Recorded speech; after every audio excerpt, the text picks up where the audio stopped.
Eu sempre tive o sonho de empreender.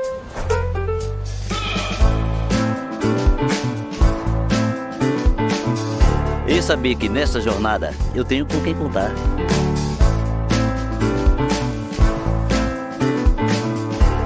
É ter a certeza que para enfrentar os desafios do meu negócio, eu não estou sozinha.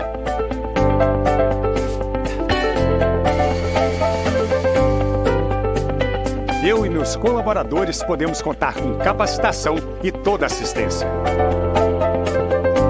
Eu tenho o apoio do Sistema Comércio para fazer o meu negócio decolar. E sabe quem faz parte desse sistema? A Confederação Nacional do Comércio de Bens, Serviços e Turismo.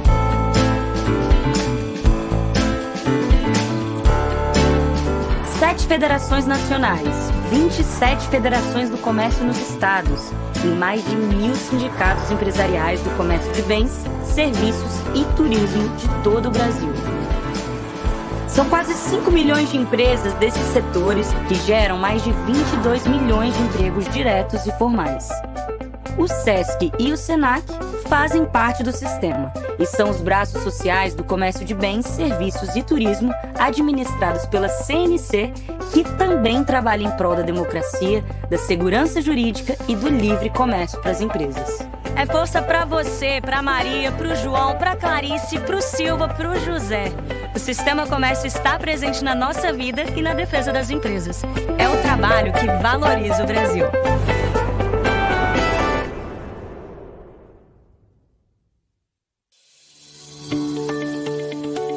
O encontro com a imprensa internacional traz sempre um tema relevante para o mercado global e para o Brasil. Reunimos autoridades, governo, líderes setoriais, executivos, empresários, aqueles que geram a notícia, com os correspondentes estrangeiros que estão no país, que escrevem a notícia. É um contato direto, aberto em uma conversa sem intermediários. Os encontros com a imprensa internacional são abertos a todos os profissionais de imprensa, sem restrição, em uma plataforma profissional e segura. Tudo online, para facilitar a participação do correspondente. Não há mais fronteira. Não há mais limitação. Informação, notícia, variedade de ideias. Seja bem-vindo a mais um encontro com a imprensa internacional.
Bom dia, sejam bem-vindos. Eu sou o jornalista Sérgio Caringe.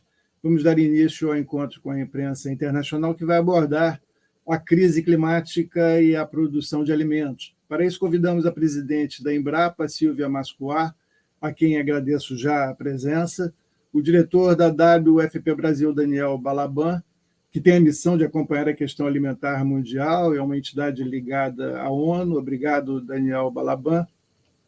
E também o pesquisador da USP, Carlos Nobre, um dos principais nomes da climatologia global. Obrigado pela presença. Ele já vai estar entrando no ambiente, está terminando lá uma pequena reunião, desculpa. Em seguida, ele já entra. Mas eu resolvi ganhar tempo para não tomar muito tempo de todos. Já vou deixar aqui o registro que o professor Carlos Nobre acabou de ser convidado e participar de um grupo importante, o Planetary Guardians, criado pelo empresário inglês Richard Branson, E, por fim, amanhã, dia 5, é o Dia Mundial do Meio Ambiente, data criada pela ONU em 1972, que motivou o nosso encontro de hoje. Bom, vamos dar início agradecendo o apoio e colaboração do presidente da Confederação Nacional do Comércio, José Roberto Tadros, o vice-presidente da Federação das Câmaras de Comércio Exterior, Marco Aurélio Kina, a ABI, a FENAGE e, claro, os correspondentes de imprensa internacional que já estão entrando na nossa sala e no nosso ambiente de entrevistas. Antes de passar a palavra para os nossos convidados, gostaria de chamar o vice-presidente da Federação das Câmaras de Comércio Exterior, Marco Aurélio Kina, para as boas-vindas. Bom dia a todos. Quero dar boas-vindas em nome da Federação das Câmaras de Comércio Exterior. Esse tema do nosso evento de hoje é um tema muito importante. Nós estamos vivendo isso no sul do nosso país. Tá? Primeiramente, também, eu gostaria de agradecer a Dr. José Roberto Tadros, presidente da Confederação Nacional do Comércio, Bens, Serviços e Turismo, pelo apoio que ele dá à nossa federação. Queria dar bom dia também ao senhor Sérgio Caringe, que é o nosso vice-presidente do Conselho de Meio Ambiente e Sustentabilidade, ao nosso moderador, nosso Vinícius Donola, e aos nossos palestrantes, doutor Carlos, doutora Silva e doutor Daniel. As crises climáticas têm um impacto significativo na agricultura e, consequentemente, na produção de alimentos. E pode afetar globalmente a segurança alimentar. Podemos ter perda de colheitas, redução de produtividade agrícola. O Brasil está ciente dos desafios e está implementando diversas políticas para enfrentar as crises climáticas e alimentares. Nós temos que fazer o nosso dever de casa, fortalecendo as nossas políticas de controle de desmatamento, que eu acho que é um dos nossos maiores problemas. Nós temos que reforçar a fiscalização, temos que regularizar o assunto da certificação das terras. A gente tem que incentivar a promoção de práticas agrícolas sustentáveis e, consequentemente, fazer uma gestão eficiente dos nossos recursos naturais. No entanto, é necessário um esforço contínuo e coordenado para superarmos esses problemas. Temos que ter participação do governo, do setor privado e também da comunidade internacional. Eu queria agradecer a todos e desejar um bom evento. Muito obrigado. Obrigado, Marco Aurélio. Agora começo a chamar os nossos convidados, que farão também suas respectivas apresentações, antes de chamarmos a imprensa internacional que está participando do nosso encontro. Por favor, Daniel Balaban, diretor da WFP Brasil, a palavra é sua. Muito obrigado, é um prazer muito grande participar de tão importante encontro com a imprensa internacional. Inicialmente, eu vou fazer uma pequena fala sobre o que é o WFP, o que é esse programa tão importante das Nações Unidas. O World Food Program, sigla em inglês, Programa Mundial de Alimentos, é a maior agência humanitária das Nações Unidas. Atende atualmente em torno de 120 países do mundo, levando alimentos para mais de 150 milhões de pessoas todos os dias. Desses 150 milhões, mais de 20 milhões são crianças que recebem alimentação escolar feita pelo Programa Mundial de Alimentos, pelo WFP. Para vocês terem uma ideia, o WFP ele hoje tem uma frota de 6.500 caminhões, 120 aviões, mais de 20 navios, todos carregados com alimentos para levar alimentos a todas as pessoas todos os dias no planeta.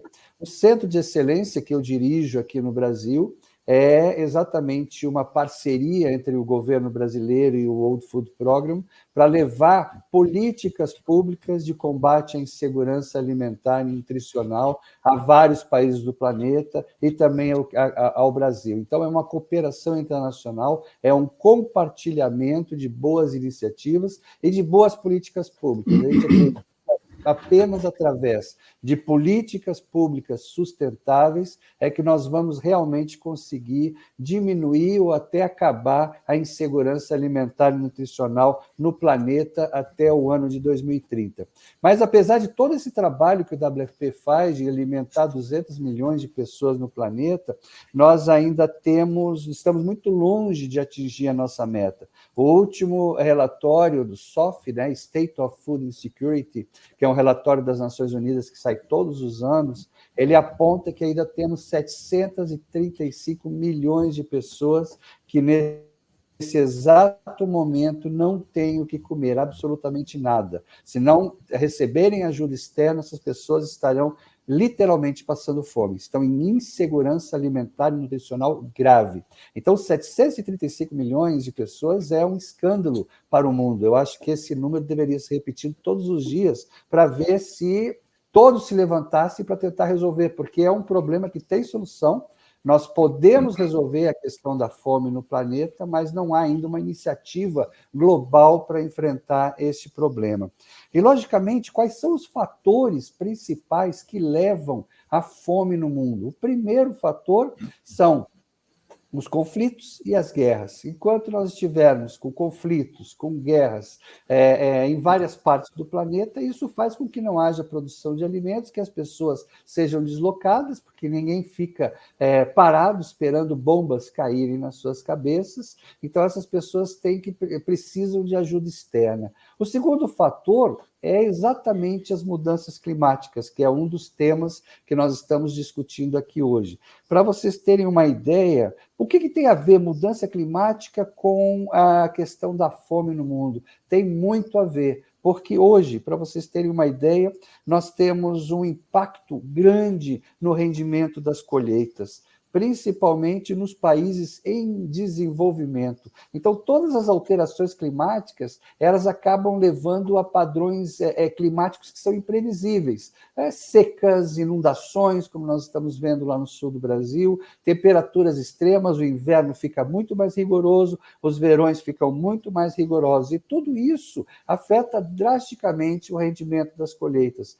O segundo, talvez os mais importantes, é a degradação do solo.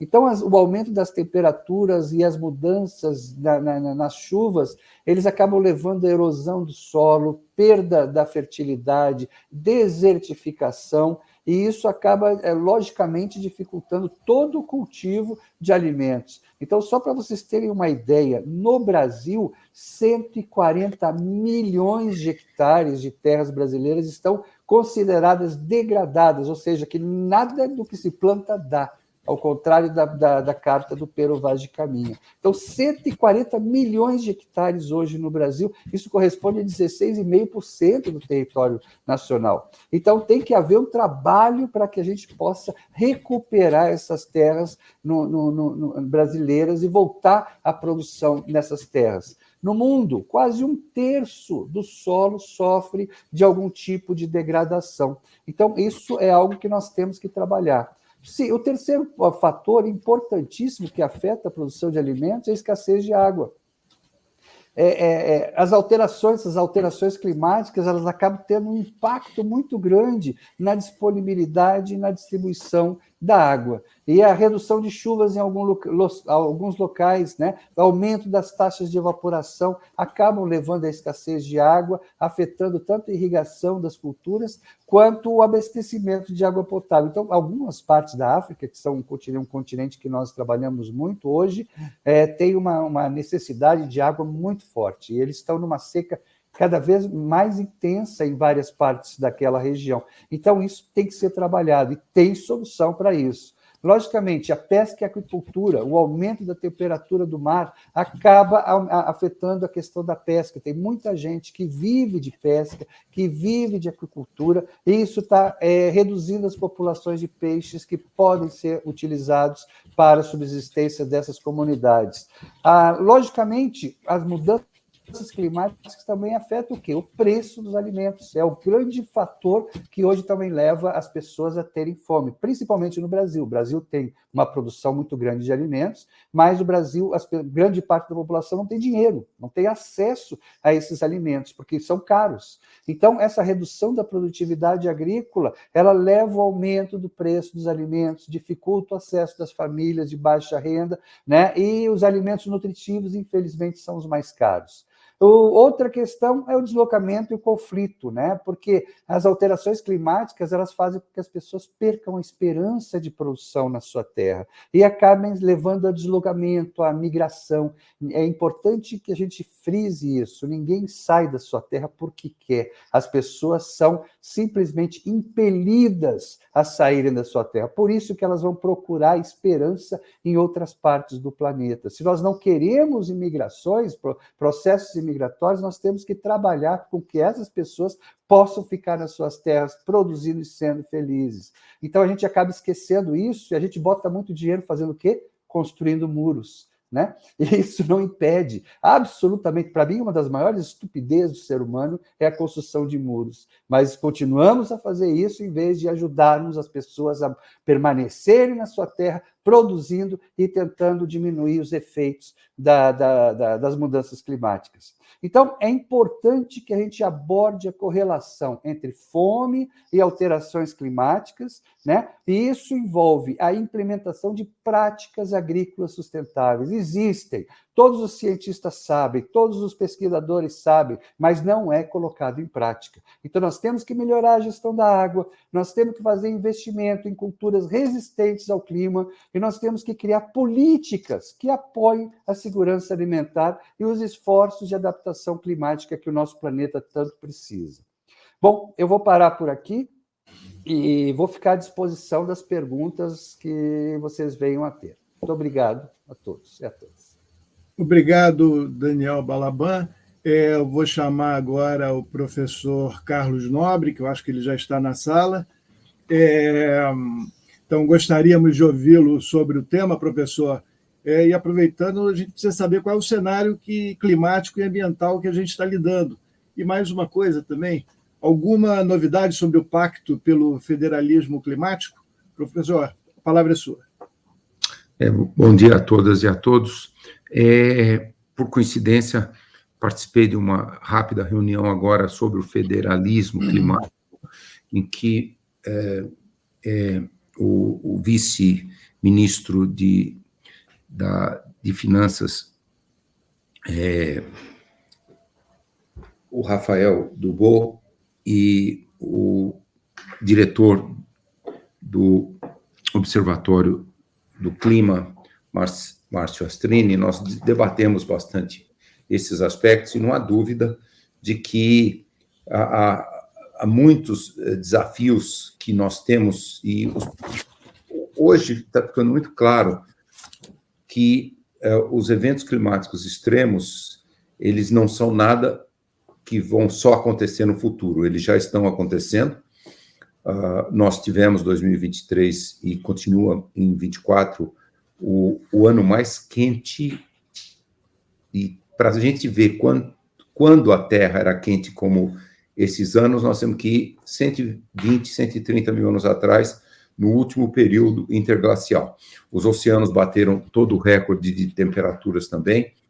Quando os oceanos estão muito quentes, a evaporação aumenta muito, ela aumenta exponencialmente, e, lógico, o vapor d'água na atmosfera é o combustível das chuvas muito intensas, e as chuvas muito intensas num local induzem secas em outro, ondas de calor. Então, tudo isso já está acontecendo, batendo recordes em todo o mundo, e isso nos traz assim um alerta muito grande que até mesmo a ciência, alguns anos atrás, previa que essa temperatura, se a gente continuasse com as emissões altas, essa temperatura de 1,5 graus poderia ser atingida em 2030, 2033.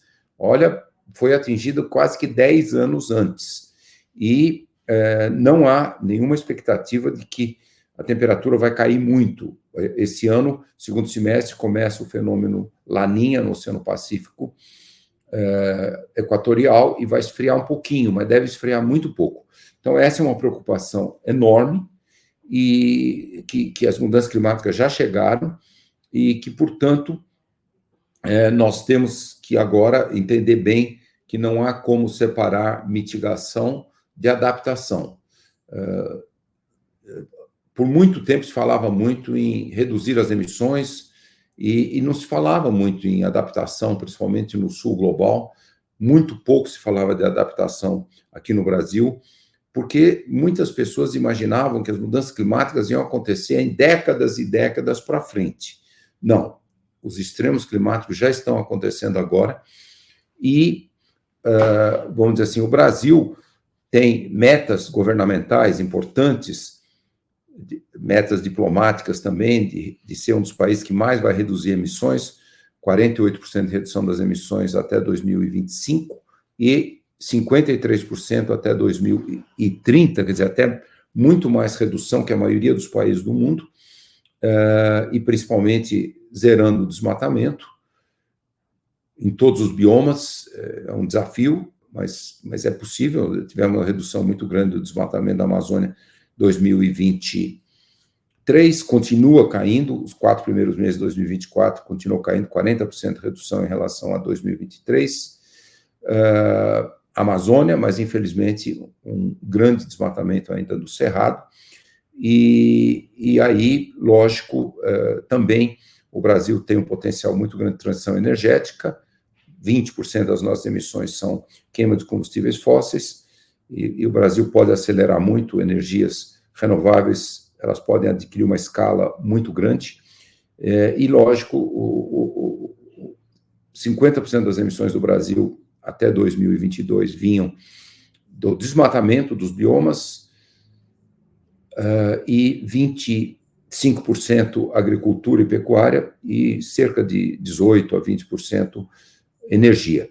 Então, energia fóssil. Então, é isso, o Brasil está indo nessa linha. Mas aí eu só quero avançar para dizer onde nós não implementamos ainda com sucesso, que é a preparação das populações, a preparação até de sistemas econômicos, a preparação da proteção da biodiversidade e proteção até da produção de alimentos para os eventos extremos que já estão acontecendo. Nós realmente, praticamente não fizemos nada, são pouquíssimos municípios brasileiros que têm, por exemplo, sistemas de proteção contra chuvas intensas como essas que aconteceram no Rio Grande do Sul.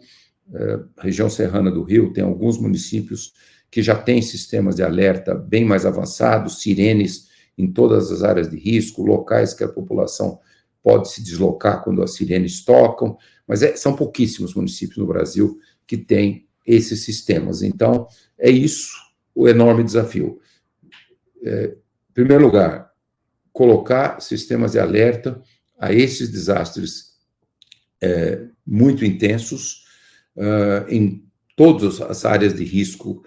Olha, estima-se que mais de 2.000 municípios no Brasil têm áreas de risco de deslizamentos, inundações como essas que ocorreram no Rio Grande do Sul. Então, tem que ter todo o sistema de alerta, tem que ter toda a preparação de proteção das populações, e um desafio ainda maior é que nós temos no Brasil milhões e milhões de estudo do CEMADEM de 2018 para 825 municípios com essas áreas de risco de deslizamentos e inundações, mostrou ali 8 milhões de brasileiros em áreas de risco, 2 milhões em áreas de altíssimo risco. Como nós vimos lá no Rio Grande do Sul, altíssimo risco.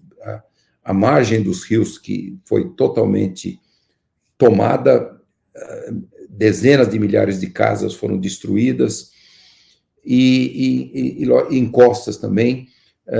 Então, esse é o estudo do CEMADEM de 2018 para 825 municípios. Está refazendo agora para quase 2.000 municípios. Esse número certamente vai passar de 4 milhões de brasileiros que não podem continuar nessas áreas de risco, como o exemplo do Rio Grande do Sul mostra com clareza. Então, vem aí um enorme desafio, né? Como criar adaptações para esses milhões e milhões de brasileiros. Muitos terão que ser retirados dessas áreas de altíssimo risco. Então, tem que ter... A grande parte dessa população é pobre e vulnerável, não teria condições econômicas de se mudar para um lugar seguro. Então, aí tem um desafio que eu quero deixar. E, por fim, deixa eu só mencionar um outro dado que não se fala muito nisso, e não se fala muito nisso até mundialmente, né? Mas muitas pessoas pensam que os desastres que mais causam mortes são as inundações, as enxurradas. Não são. O que mais causa a morte de humanos são as ondas de calor, muitas vezes associadas com secas, mas as ondas de calor.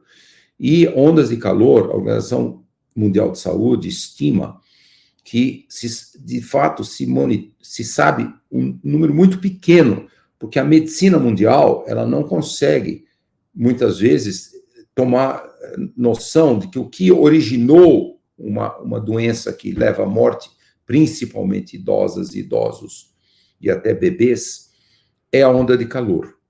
Ele registra no atestado de óbito a causa cardiovascular, problema no rim, pneumonia, a causa. Mas não diz que a doença não iniciou, a doença levou à morte por causa da onda de calor. E os números que se estima de pessoas que morrem devido às ondas de calor é qualquer coisa aí na faixa de 50 vezes mais do que os que morrem por esses fenômenos de chuvas intensas. Então, também um enorme desafio é a preparação, a adaptação, aumentar a resiliência. Aqui no Brasil seriam dezenas de milhões de habitantes, principalmente idosas e idosos, como se proteger para essas ondas de calor. Então, isso praticamente não existe em pouquíssimos lugares do mundo, e aqui no Brasil praticamente não existe. Então, esses são os pontos que eu queria levantar inicialmente aí para a nossa discussão.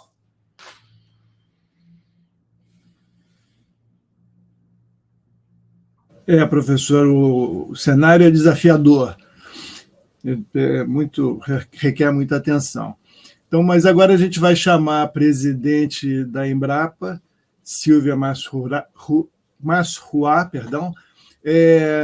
certamente a Embrapa tem novidades para nos apresentar. A senhora teria agora uma agenda na China, ela foi alterada. Bom, precisamos saber se vamos continuar tendo a mesma performance na produção de alimentos, como a Embrapa pensa a questão da produção de alimentos e a questão da crise climática. Professor, obrigado, presidente. Eu que agradeço pela oportunidade. Bom dia a todos, a todas. Para mim é uma honra muito grande estar aqui com o professor Carlos Nobre, estar aqui também com o Daniel. Muito obrigada pela oportunidade de falar com a imprensa internacional.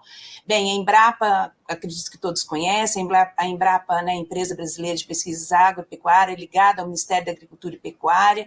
Ela tem hoje, completou esse ano 51 anos. Estamos aí com um desafio, né, como foi colocado aí pelos dois que me antecederam, os dois panelistas, temos um grande desafio que é a vulnerabilidade da agricultura frente às mudanças climáticas. Como o professor Carlos Nobre colocou, e eu tive a oportunidade, como pesquisadora da Embrapa de carreira, de participar dessa discussão várias vezes, né? Há 15 anos atrás, quando a gente discutia essa questão do aumento de temperatura de 1 grau e meio, por volta entre 2030 e 2040, que está acontecendo agora. A Embrapa, naquela ocasião, já começou a trabalhar com as tecnologias para adaptação, não só para mitigação. Então, nossa estratégia tem sido em 3 pilares principais. Primeiro, a questão da adaptação. E aí a gente está falando de desenvolvimento de novas tecnologias, de genes resistentes a estresse hídrico, né? Nós temos aí uma unidade mista de genômica aplicada a mudanças climáticas, que a gente tem um projeto da FAPESP, um centro de engenharia da FAPESP, em parceria com a Unicamp, que a gente já trabalha há mais de 15 anos, então, discutindo, né, essa questão da adaptação, mais do ponto de vista de biotecnologia, de genômica, temos desenvolvido sistemas de produção mais resilientes, né, várias tecnologias, e aí a gente vem desde as mais antigas, né, quando a gente fala de fixação biológica de nitrogênio, né, que é uma das grandes tecnologias que mudou, né, a nossa agricultura nos últimos 50 anos, mas também a pauta aí da agricultura de bioeconomia, de bioinsumos, de bioprodutos, de uma agricultura mais de base biológica. Então, a gente tem intensificado a nossa agenda nessa questão. Então, acho que o primeiro pilar aí é tecnologias para adaptação. A Embrapa tem focado, e a nossa visão focar cada vez mais nisso nos próximos anos. Um outro pilar que a gente tem enfrentado, assim, eu assumi a presidência há aproximadamente 1 ano, que a gente chegou aqui na Embrapa, a gente tem a missão, né, de produção de alimentos saudáveis, com bases sustentáveis, não só do ponto de vista econômico, mas também na dimensão ambiental e social. Tem todas essas transições que estão acontecendo, né, transição nutricional, né, o novo consumidor mais preocupado com nutrição e saúde, origem dos alimentos. Então, aliada à sustentabilidade, a questão da rastreabilidade, trazer essa transparência do processo de produção, transição energética, transição climática, né, isso que o professor Nobre colocou muito bem aqui, mas temos também o desafio da inclusão socioprodutiva, então essa vulnerabilidade da agricultura, e a gente viu isso agora no Rio Grande do Sul, principalmente com os pequenos e médios produtores, agricultura familiar, né? Esses são desafios que a gente tem. Mas, para isso, a gente precisa medir e trazer um pouco mais dos nossos dados, números, informações. Então, quando eu cheguei aqui na presidência, eu vi que tem muitos dados e informações, a gente vem trabalhando já com agricultura de baixo carbono, com protocolos, carne de baixo carbono, soja de baixo carbono, leite, café, indo aí para outras culturas, né? A Embrapa já trabalha com sistemas integrados há muitos anos, que é implementado na nossa agricultura brasileira, integração lavoura-pecuária, sistemas agroflorestais, sistemas consorciados, e tudo isso a gente já tem dados e informações de quanto isso emite, mas também quanto sequestra de carbono, quando você faz esse balanço, né, o cálculo da pegada de carbono.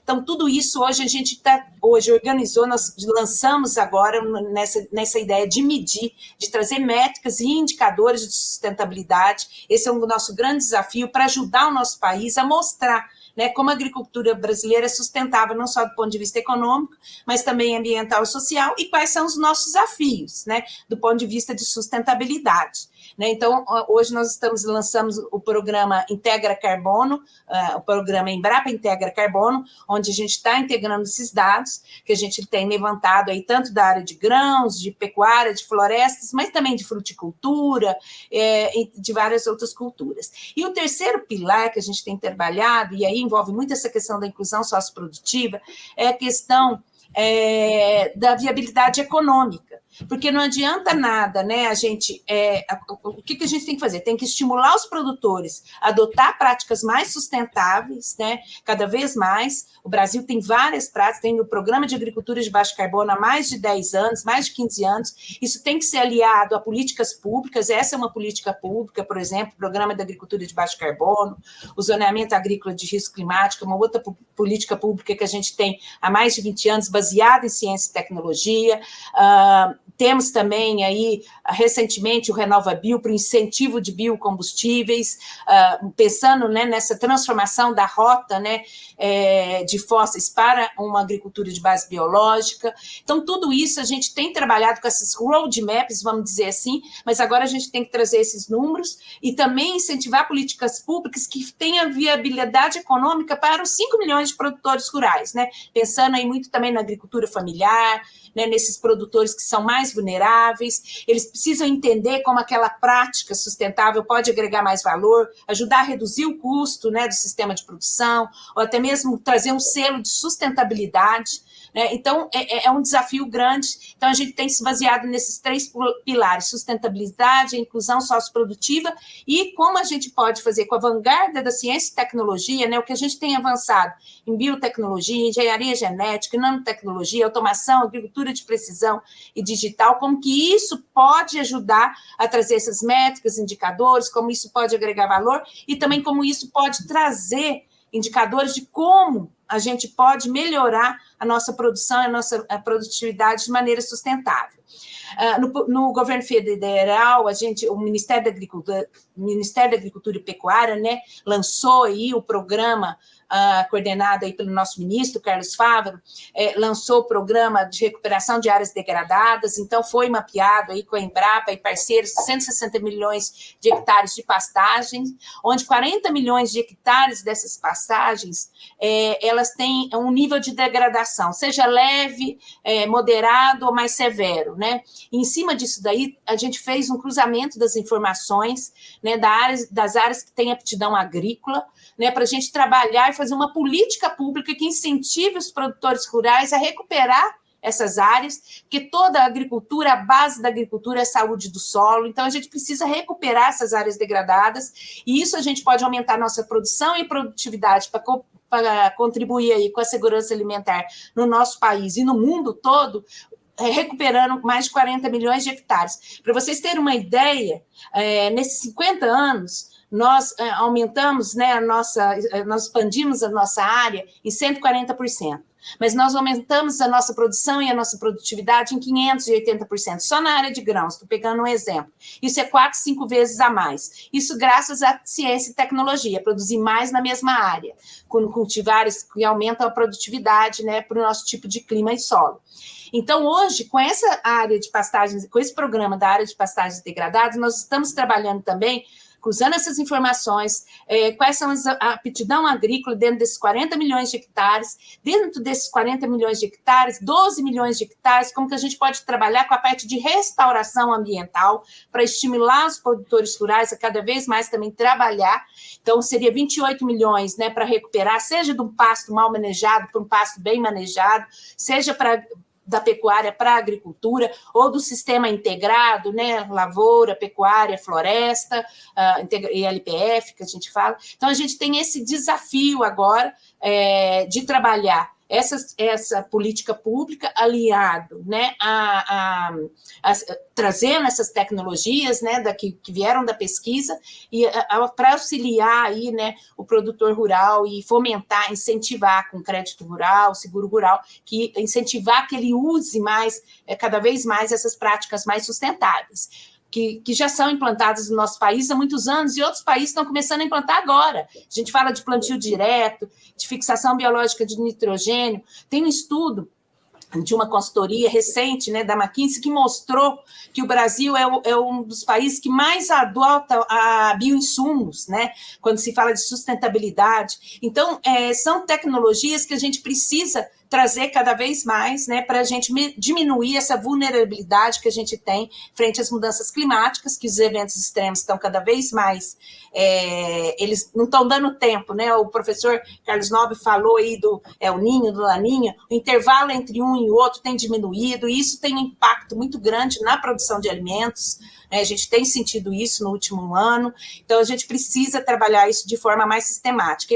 Para fechar minha fala, eu gostaria de colocar assim, seriam, eu acho que 3, primeiro, adaptação e resiliência, quer dizer, adaptação das tecnologias para adaptação das mudanças climáticas e resiliência, aumentar a resiliência dos sistemas produtivos. E também baseado aí em 3 grandes pilares, vamos dizer assim, que garantiu o sucesso da agricultura brasileira e a gente ser referência à agricultura tropical, que a primeira é uma agricultura baseada em ciência e tecnologia. Então, isso é um diferencial que o mundo todo reconhece. O segundo pilar é isso aliado à política pública, como eu comentei aqui, né? Usar, né? Então, para vocês terem uma ideia, o zoneamento, a gente usa mais de, trabalha junto com o Ministério da Agricultura, a gente trabalha com mais de 200 pesquisadores, mais de 30 unidades da Embrapa, para dar subsídios a essa política pública e validar isso anualmente, né?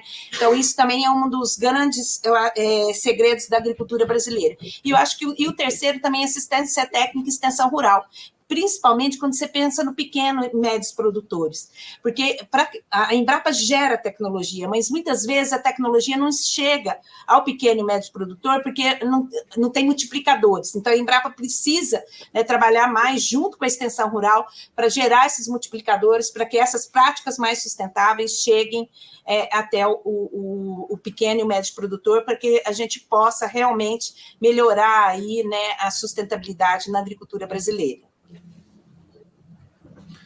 Obrigado, presidente. Agora a gente começa a interação com a imprensa internacional. Gostaria de chamar o jornalista Vinícius Dónola.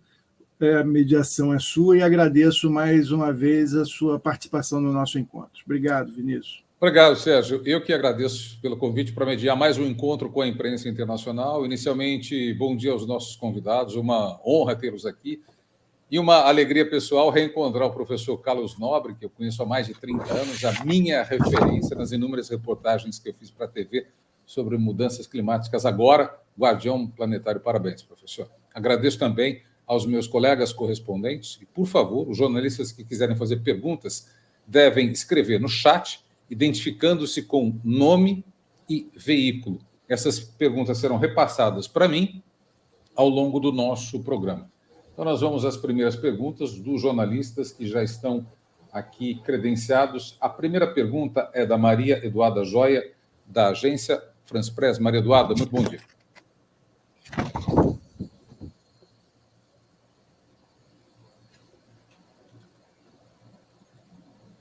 Vamos só aguardar a entrada da primeira correspondente inscrita, Sérgio. Vamos. Nós já temos outras pessoas. Só reforçando, então, essa mensagem. Maria Eduarda, agora sim, bom dia, seja bem-vinda. Bom dia, tudo bem? Tudo bem. Consegue me ouvir certinho? Certinho. Tá ótimo.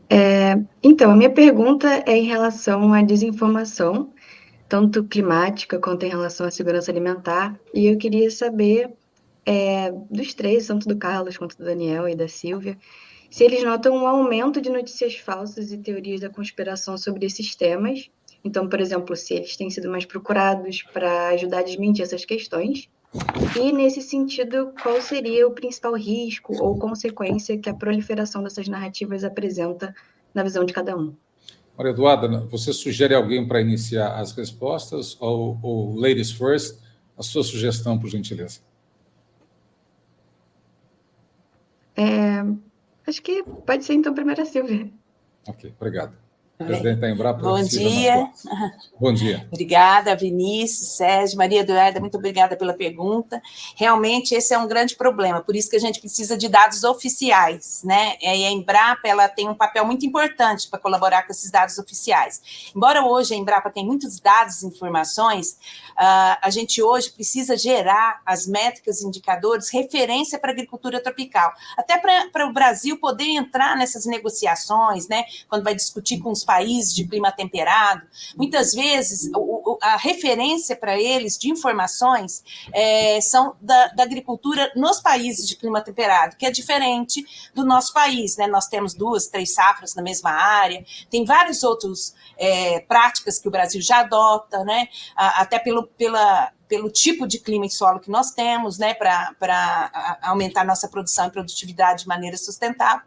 Então, realmente, essa questão da desinformação, para a gente combater isso, a gente precisa de dados oficiais. E isso tem sido uma das prioridades da nossa gestão, trazer esses dados, agregar essas informações, né, como eu falei aí, a plataforma Integra Carbono, nós criamos também aqui, reestruturamos a área de inteligência da Embrapa, para criar um centro de inteligência agropecuária, para subsidiar tanto o Ministério da Agricultura, como os outros ministérios, né, do governo, sobre informações oficiais, né, a respeito da segurança alimentar ou de informações sobre as mudanças climáticas. Então, esse é o nosso grande desafio, trazer isso. Só para vocês terem uma ideia, quando eu cheguei aqui, peguei um dado do nosso portfólio da Amazônia, que o professor Carlos Nobre conhece bastante, né? A Embrapa, além das 43 centros de pesquisa, ela tem temas muito importantes, como mudanças climáticas, a Amazônia, ela tem um portfólio que a gente fala que integra várias unidades, aí a gente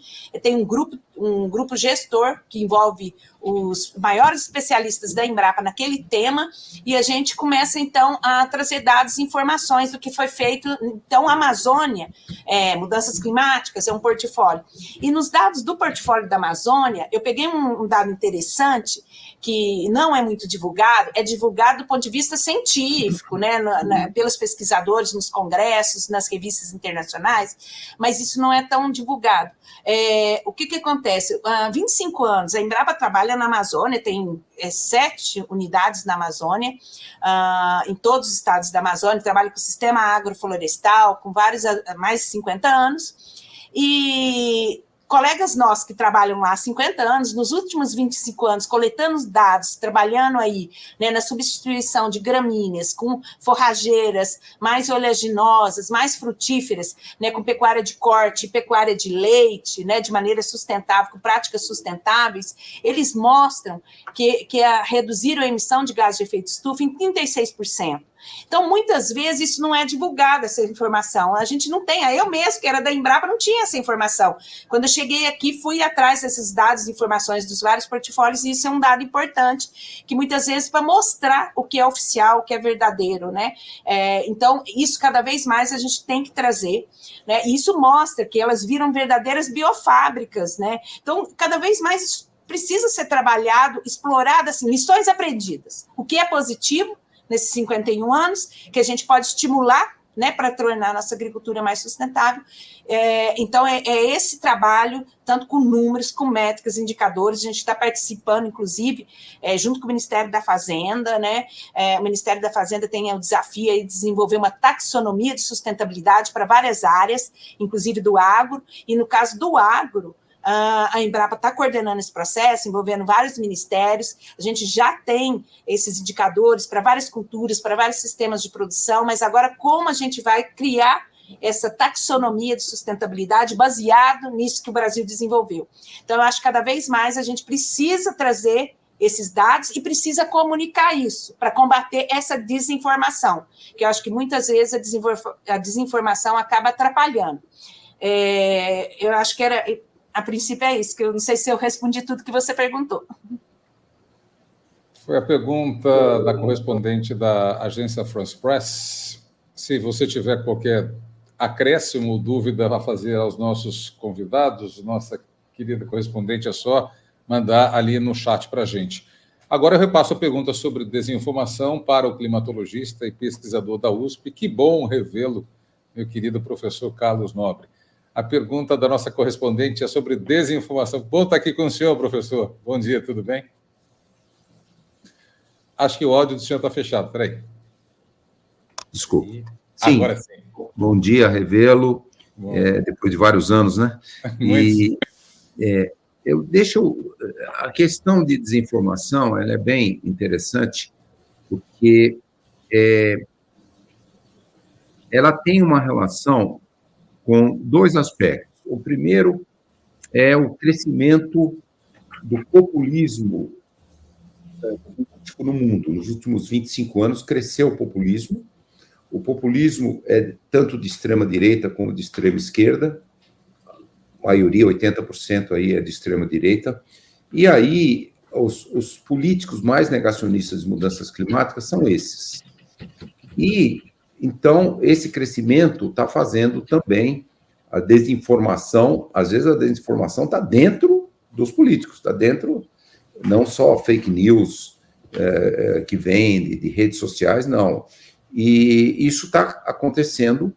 Agora, o que a gente viu explodir nos últimos anos é que os eventos extremos se tornaram tão extremos, batendo recordes, chuvas, secas, ondas de calor, tudo isso, que os negacionistas estão percebendo que eles estão perdendo a força do seu negacionismo.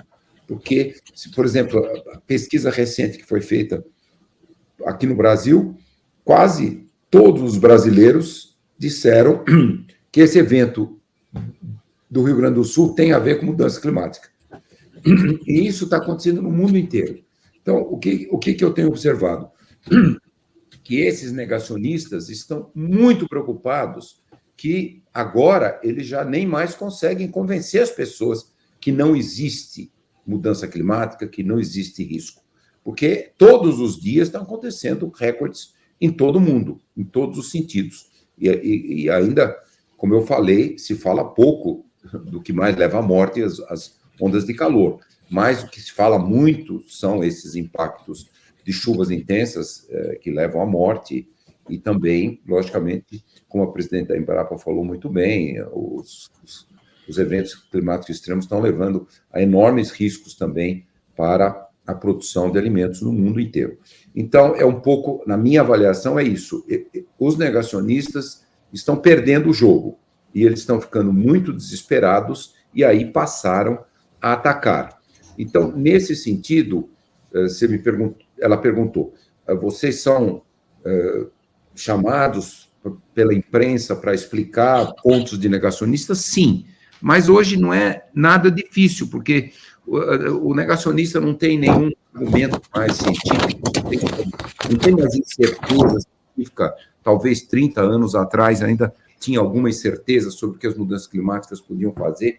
Hoje, a ciência não deixa nenhuma incerteza mais sobre isso. Portanto, a minha expectativa é que os negacionistas vão perder a guerra muito em breve. Obrigado, professor. Agora eu estendo a pergunta da Maria Eduarda para o Daniel Balaban, que é o diretor do WFP da ONU. Ela fala, Daniel, bom dia, tudo bem? Prazer em tê-lo aqui. Ela fala sobre desinformação. A gente queria ouvir a sua opinião sobre. Muito bem, a Maria Eduarda ela toca num ponto muito importante. Hoje isso acontece não somente no Brasil, mas no mundo inteiro. E não acontece por um fator assim, as pessoas acreditam ou não acreditam. Eu acho que existe método, que existe um interesse econômico por trás dessa desinformação. E isso acontece, logicamente, a única forma que nós temos de trabalhar isso é fazendo com que a imprensa atue de uma forma muito direta, mostrando o que realmente é científico, o que não é científico. Essa questão hoje dos desastres climáticos, de mudanças climáticas, muitos já entendem, porque acontece todos os dias, mas eles acabam colocando também, escuto isso de vários, isso é Deus querendo castigar, isso está na Bíblia, estamos chegando perto do Apocalipse. Então, eles começam a utilizar outros tipos de ideias nas cabeças das pessoas para que elas não acreditem na ciência. E não é somente na ciência relacionada a mudanças climáticas, mas na questão das vacinas. Existem deputados querendo acabar com a obrigatoriedade de vacinas que hoje estão dentro do calendário, que salvam vidas. Então, por que eles se esforçam para isso? Porque existe um interesse por trás. Ninguém faz algo, porque acredita que a vacina tem um chip, sei lá. Eu acho que eu acho que essas pessoas que estão fomentando as notícias falsas, elas têm interesses particulares por trás. E, logicamente, a grande parte da população que embarca nessa é porque tem já uma tendência de acreditar em soluções fáceis, em questões muito... É muito mais simples a pessoa acreditar que tudo está na Bíblia, que foi Deus que quis, do que entender como que a ciência atua e como que as mudanças climáticas, ao aumento da temperatura dos oceanos, vai influenciar numa seca ou numa enchente ou num aumento da temperatura em determinadas regiões do planeta. É difícil para as pessoas compreenderem isso. É mais fácil entender que foi a ira de Deus ou que está escrito na Bíblia. Então, nós que trabalhamos e vocês que são jornalistas têm um trabalho hercúleo pela frente para tentar a cada instante mostrar o porquê que as coisas acontecem e colocarem nos seus jornais, nas suas plataformas, explicando realmente o porquê que as coisas acontecem. Só dessa forma que a gente vai conseguir vencer essa batalha que realmente é cruel, porque é muito mais fácil acreditar em explicações fáceis do que acreditar na ciência, infelizmente. Obrigado, Daniel. Antes da segunda pergunta, só queria reforçar, por favor, jornalistas, correspondentes que quiserem fazer perguntas, devem escrever lá no chat, no Zoom, identificando-se com nome e veículo. Agora, a pergunta número 2 vai ser feita pelo Sam Cowie, que é jornalista britânico no Brasil, baseado em São Paulo. Ele escreve para o The Guardian, The Financial Times, BBC e para a Monga Bay. Sam, ele não está com a câmera disponível, certo, Sérgio? Então, nós vamos apenas ouvir o áudio do Sam. Não, temos... Sam, ainda que não tenhamos, não tem problema nenhum. A gente consegue ouvir a sua pergunta. Bom dia, Sam. Você nos ouve?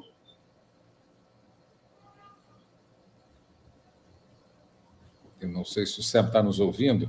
Se o Sam não estiver nos ouvindo, Sérgio, a gente passa para a pergunta número 3, depois a gente volta para a pergunta número 2. Uma última tentativa. Sam, você consegue nos ouvir?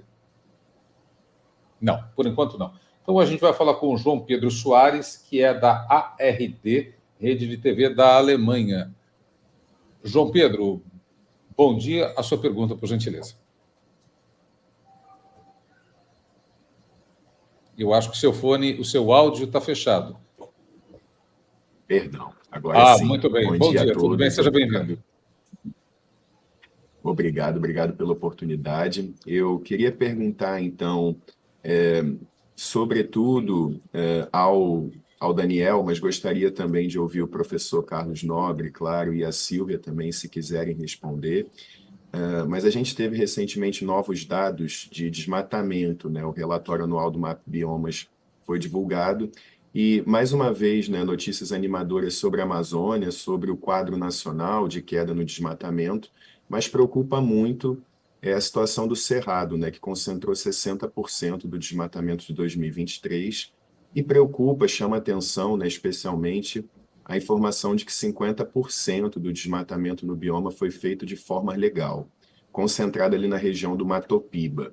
Feita essa contextualização, eu queria perguntar, uma vez que esse desmatamento é muito associado, como o próprio relatório destaca, né, 97% do desmatamento dos últimos 5 anos teve a expansão agropecuária como vetor, eu queria perguntar se realmente é possível, como o governo brasileiro sustenta em seu discurso internacional e também o próprio agronegócio, a manutenção desse modelo agroexportador, né? O mundo precisaria do Brasil como um fornecedor global de alimentos, mas a gente vê que dentro do Brasil esse modelo está trazendo, apesar de todas as tentativas, né, de adaptações tecnológicas, um impacto ambiental muito grande.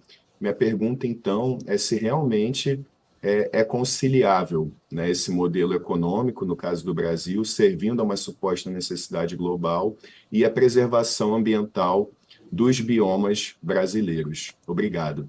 João Pedro, eu vou endereçar a sua pergunta primeiro ao diretor do World FP, do World Food Program da ONU, e depois, na sequência, como você citou, ao professor Carlos Nobre e à presidente da Embrapa. Pode ser?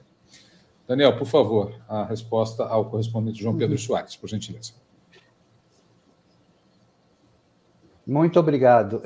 Realmente é uma excelente pergunta. Eu tenho participado muito de eventos com membros e representantes do agronegócio brasileiro, explicando para eles que esse tipo de trabalho que eles vêm desenvolvendo é importante, mas cada vez mais eles têm que trabalhar a questão do meio ambiente em solo nacional. O grande problema que eu vejo no Brasil é que hoje ainda existe uma demanda enorme de alimentos no mundo inteiro. Com a guerra, o conflito Rússia-Ucrânia, a Rússia e a Ucrânia, você sabe que são dois dos grandes exportadores de alimentos para várias partes do planeta. E com esse conflito diminuiu consideravelmente a produção de alimentos desses dois países. Isso fez com que houvesse uma procura por alimentos produzidos por outros países, e o Brasil entre eles. Então, hoje, o agronegócio brasileiro, ele consegue exportar muito e ganha muito dinheiro. Então, é muito difícil você fazer com que aqueles que estão ganhando dinheiro, que estão sorrindo com o status quo, mude a sua forma de produção. E esse é um trabalho que nós estamos tentando fazer, mostrando que não é mais sustentável continuar utilizando o solo, como a gente colocou no início. O Brasil é um dos países do mundo que tem mais terras degradadas. Vocês imaginam isso, né? E cada vez está crescendo. Por que as terras estão ficando degradadas? Porque há um desmatamento considerável, a utilização de venenos que acabam matando não somente, né, as pestes, mas também acaba entrando no solo e influenciando na produção de alimentos futura. Então, se não houver uma queda no desmatamento, uma produção mais organizada e sustentável nos biomas mais importantes, futuramente o próprio Brasil vai ter dificuldades na sua produção. E quando houver restabelecida essa produção de alimentos em outros países, muitos países não vão mais comprar alimentos do próprio Brasil por conta da utilização inadequada do meio ambiente. E isso é algo que eu estou o tempo todo mostrando para os produtores. Espero que um dia eles comecem a compreender, né, que eles têm que trabalhar, e vão compreender, que tem que trabalhar em conjunção com a proteção ao meio ambiente, com a proteção da natureza, para que a gente consiga ter uma produção sustentável. E dá para fazer os dois. Dá para produzir sustentavelmente, dá para produzir cuidando da natureza, cuidando do meio ambiente. Aqueles que dizem que é impossível estão errados. Dá para fazer isso, os próprios especialistas apontam como fazer, né? Então, esse é o caminho, e esse é o único caminho viável no futuro para os produtores brasileiros. Obrigado, Daniel. Encaminho agora a pergunta ao professor Carlos Nobre, lembrando que o próprio Daniel citou degradação do solo, perda de fertilidade, desertificação, citando um dado, Sérgio, de que 140 milhões de hectares considerados degradados no Brasil. Isso equivale a 16,5% do território nacional. Agora vamos ouvir a resposta do professor Carlos Nobre, professor. Não, sem dúvida, o que está acontecendo com o tipo de agricultura e principalmente pecuária no Brasil depois a presidente da Embrapa pode dizer muito mais, mas é isso, em geral, ainda com um fator de degradação muito grande e desmatamento, né? O Brasil, por muitos e muitos anos, era o país com o maior desmatamento do mundo, principalmente do Cerrado e da Amazônia, e então é isso que tem acontecido. A gente teve a excelente notícia, 23 continua esse ano, da grande redução do desmatamento da Amazônia. Houve uma redução do desmatamento de toda a Amazônia, não só a brasileira, 55% de redução no ano passado, esse ano continua caindo o desmatamento, mas, infelizmente, ainda um grande aumento do desmatamento do Cerrado. E também houve um aumento por bastante tempo lá dos Pampas, no Rio Grande do Sul. E aí, isso vem um desafio que é muito cultural, né? Muito cultural.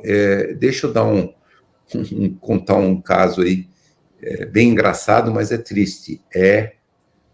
Um colega, ex-Embrapa, né? Presidente da Embrapa conhece muito bem, Eduardo Assad. Ele fez na Embrapa inúmeras pesquisas por décadas sobre os sistemas integrados lavoura, pecuária e floresta, né? Mostrando um enorme potencial. Sistemas integrados lavoura, pecuária e floresta, eles são muito mais produtivos e eles reduzem muito as emissões, e também a agricultura regenerativa, você reduz o risco dos extremos climáticos, porque você baixa a temperatura, você impede a chuva excessiva de causar erosão. Tudo isso, pesquisas que aqui no Brasil têm sido feitas por muitas décadas, a Embrapa lidera muitas dessas pesquisas, mas o percentual de agricultores pecuaristas brasileiros que migraram para esses sistemas baixas emissões e sustentáveis é muito pequena. Então, esse é um pouco do desafio a fazer, né? E aí o professor Eduardo Assad, ele criou um termo muito interessante, que ele criou o termo, em vez de chamar de pecuarista, ele falou, nós temos que desenvolver no Brasil o bovinocultor. Por que ele fez isso? Porque os sistemas integrados de lavoura, pecuária, floresta é um trabalho que quem está lá, o bovinocultor, tem que ir, tem que fazer as safras, tem que manter o crescimento dos biomas naturais, a floresta, o cerrado, tudo isso é um trabalho muito grande. E eu me lembro, não vou citar nomes aqui, mas eu me lembro uma vez, um pecuarista que tinha uma pequena fazenda pecuária de 10 mil hectares, foi consultado por que ele não migrava, por que ele não restaurava grande parte e migrava para o sistema integrado lavoura, pecuária, floresta. E o pecuarista falou assim, nem me fala isso vai me dar um trabalho danado.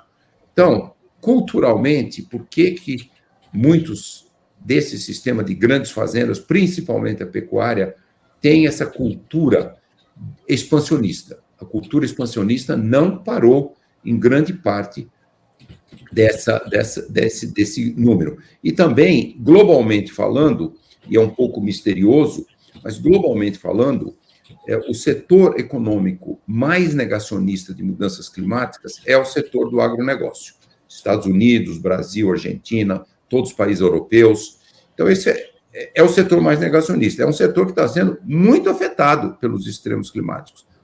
Esse ano tivemos a maior seca lá na Amazônia, uma grande seca no Cerrado, uma quebra de safras, a baixa produtividade da pecuária por causa dos extremos climáticos, ondas de calor, seca. Tudo isso está acontecendo, mas esse grupo econômico do mundo continua sendo ainda o grupo mais negacionista de mudanças climáticas, ainda que estejam sendo totalmente afetados pelo que está acontecendo. Então, espero que a nossa colega presidente da Embrapa possa nos dar um pouco de caminhos, né? Quais são os caminhos realmente para mudar, e isso não é Brasil, isso é mundial. Isso é mundial, nos Estados Unidos também. Os Estados Unidos tem só 6% de agricultura regenerativa, é o terceiro maior produtor de alimentos do mundo, China, Índia, Estados Unidos, o Brasil é o quarto. Então, por que esse setor é negacionista? Por que esse setor faz tudo isso? Isso é um desafio que eu acho que vale a pena a Embrapa também ajudar a entender e, sim, o que fazer para mudar. Silvia Masruá, presidente da Embrapa, as perguntas já foram feitas pelo próprio professor Carlos Nobre. Por gentileza. Sim, a responsabilidade agora ficou grande. Enorme.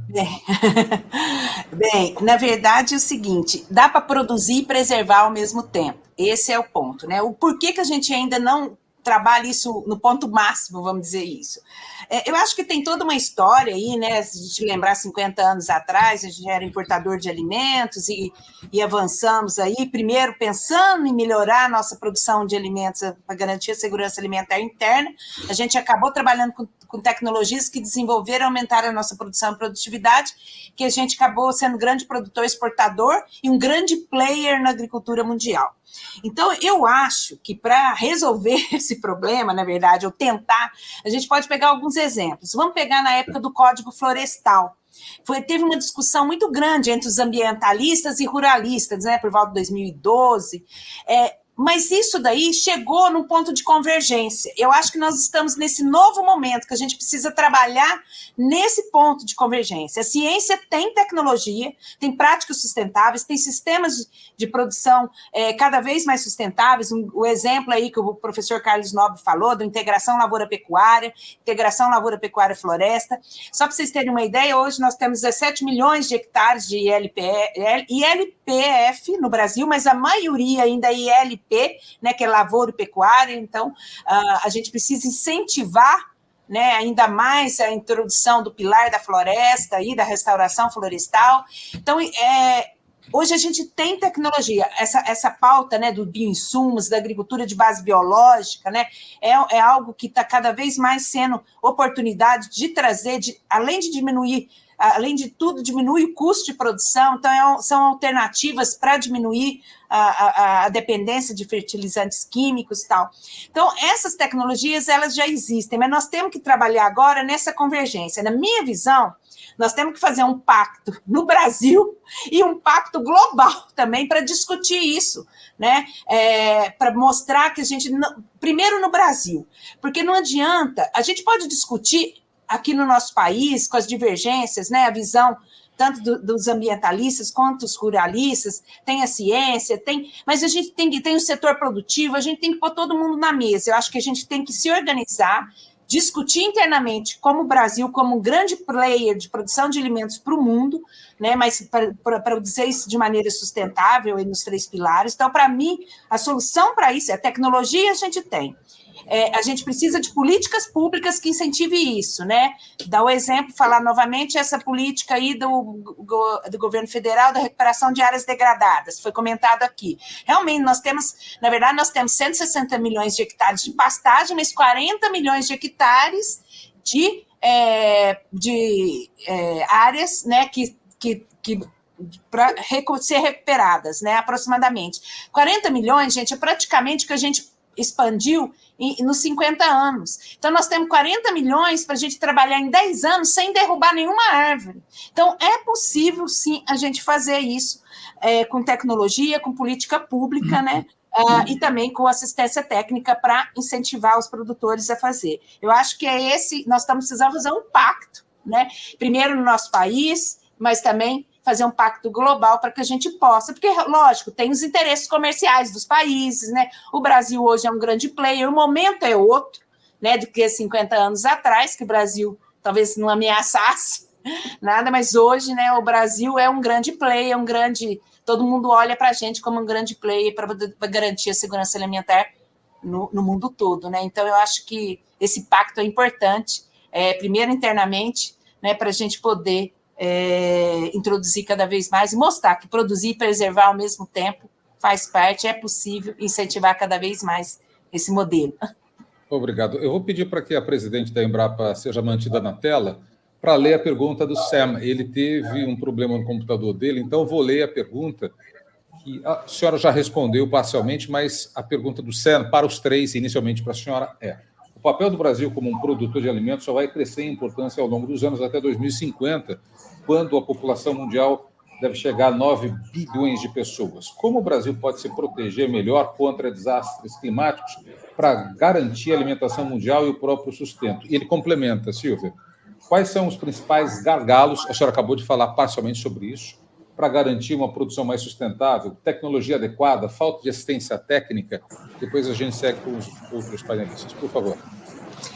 Eu acho que eu meio que já respondi. Quer dizer, a ciência, nós já temos tecnologia, né, que já pode ser usada, que já vem sendo utilizada. Eu acho que é importante também a gente frisar que tecnologias que hoje estão no programa de agricultura de baixo carbono, né, que é estimulado, como, por exemplo, plantio direto, fixação biológica de nitrogênio, sistema integração lavoura-pecuária-floresta, bioinsumos, tudo isso já está dentro do escopo do programa de agricultura de baixo carbono para ser incentivado cada vez mais. Mas ainda a aderência é pouca, né, como colocou o exemplo aí o professor Carlos Nobre, né, de um produtor que falou, para quê? Isso vai me dar trabalho. Então, assim, existe sim já as tecnologias já prontas que a gente pode incentivar. Isso tem que ser aliado à política pública. Não tem jeito para a gente poder fomentar e estimular. E a assistência técnica também.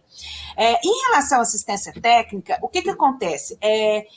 Em 1990, né, quando a Embrater foi extinta, porque a Embrapa foi criada, a missão dela é pesquisa e inovação. A Embrater é Extensão Rural e Assistência Técnica. Em 90, quando foi extinta a Embrater, na verdade, houve uma desarticulação da extensão rural. Cada estado, né, hoje, né, você tem Emater, Minas, algumas Ematers que são mais articuladas, continuaram fazendo a extensão rural, mas isso não tem uma coordenação geral, uma estratégia, né, um plano estrutural para o país nessa linha. Nós temos, sim, também hoje, avançou muito a assistência técnica privada, né, mas muitas vezes essa assistência técnica privada, e a gente tem Senai e outros que chegam no produtor, mas ainda a gente precisa de aumentar mais, né, essa perna da extensão, porque é o que eu falei, tecnologia a gente já tem, mas a gente não está conseguindo chegar né, aos 5 milhões de produtores no Brasil, porque falta perna para assistência técnica, que não é papel da Embrapa, né, mas ela tem que ter parceiros que ajudem a levar essa tecnologia até os produtores rurais. Por outro lado, eu sempre costumo dizer que o sucesso da Embrapa, e referência no mundo todo, também é da parceria com os produtores, porque eles trazem as demandas e eles também ajudam a validar as tecnologias. Então, eu acho que assim, a Embrapa tem um papel importante de ajudar a fomentar essas políticas públicas, tá? Para que a gente possa realmente trazer e ajudar. E eu vejo esse programa, de novo, de recuperação de áreas degradadas no país, com uma grande oportunidade da gente trazer essas tecnologias, incentivar, aliada a políticas públicas que incentivem os produtores rurais a adotar, né, e cada vez mais a gente aumentar a nossa produção, nossa produtividade de maneira sustentável. Esse programa, de novo, falando, ele visa aumentar em 40 milhões de hectares, né, a nossa área, recuperar, não é aumentar, recuperar sem aumentar, sem expandir a área, recuperar 40 milhões de hectares, né, sem derrubar nenhuma árvore, sem expandir a área, mas pode aumentar a produção e a produtividade aí. Então, eu acho que vale a pena realmente a gente focar num pacto, de novo, para que a gente trabalhe extensão rural, política pública, ciência, setor produtivo, para que a gente possa avançar. Obrigado, Silvia. Com uma pergunta muito focada na produção de alimentos, eu quero ouvir primeiro o Daniel Balaban e depois a pergunta vai ser endereçada para o professor Carlos Nobre.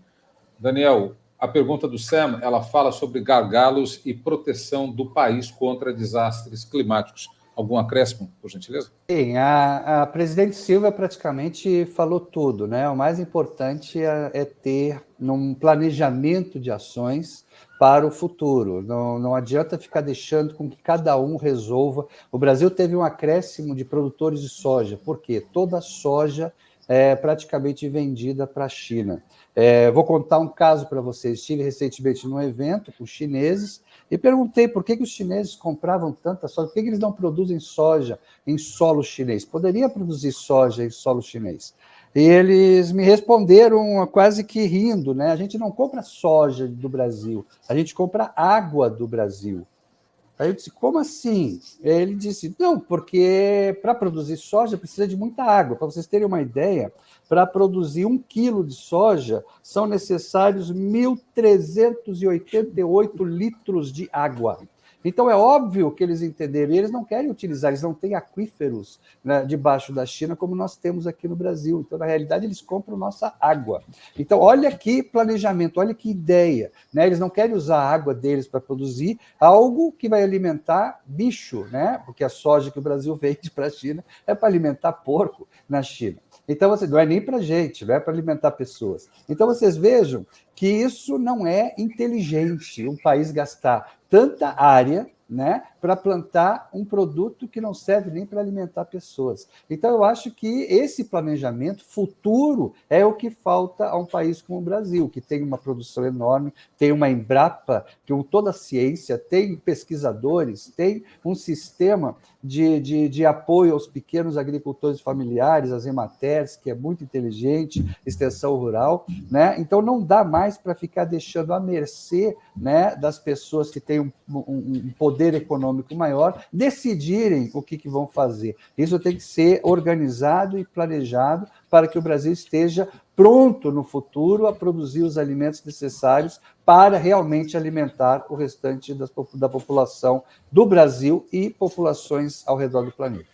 Obrigado, Daniel. Professor Carlos Nobre, algum acréscimo a esta terceira pergunta da nossa rodada de perguntas com os correspondentes?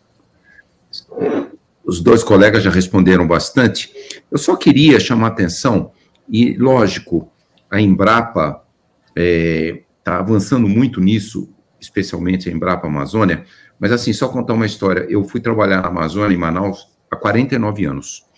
E quando a Embrapa tinha acabado de ser criada 2 anos antes, em 1973.